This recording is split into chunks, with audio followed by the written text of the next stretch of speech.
Every Kenyan businessman's dream is prominence and a business worth billions of dollars. That was Edward Morio 20 years ago. Like any regular dream chaser with a zealous aspiration, if you asked Edward why under heaven did he hold out on a fairly promising job, he would say, I just woke up one day on 1st of May 1995, which was our Labor Day, and it was I think on a Monday, and I decided the following day I wouldn't go to work. I needed a break from my routine of going to work, and because I didn't like what I was doing where I was working. The issues of being told run here up and down. I wanted to become a boss of my own from day one. 1 year on, and this budding graduate of law ventured out to start Muriel and Company. In 1995, situated in Townhouse on Wabera Street of the metropolitan Nairobi city centre, in a 250 square foot space, his good networks and ambition saw him increase his client base and took up his first employee. 1985 was a very hard time because if you remember, that was during the Moi regime, and for you to survive in business, you needed a good name, a political name for that matter. You needed to be in the political circles. You needed to be known. But unfortunately, from our background and having practiced for only 2 years, nobody knew me.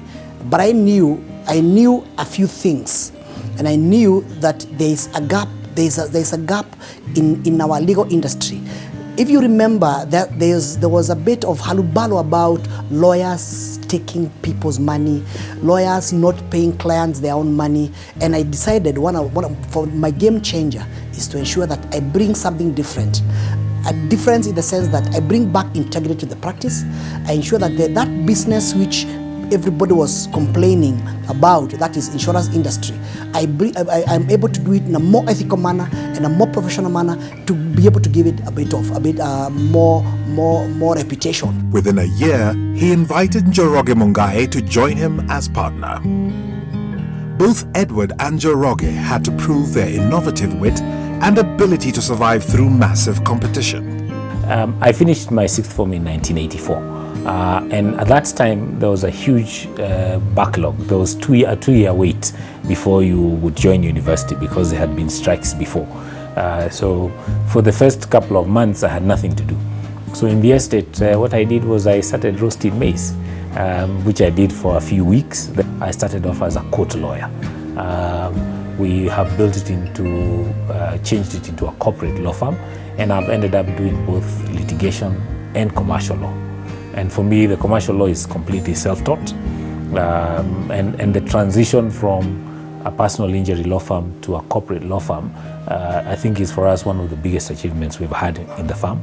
And we've done it without any formal training in those areas. In 2002, the firm's head office had also moved up to View Park Towers with an expanded staff count of 35 people and added another new partner, Peter Munge, formerly just an employee since 1998.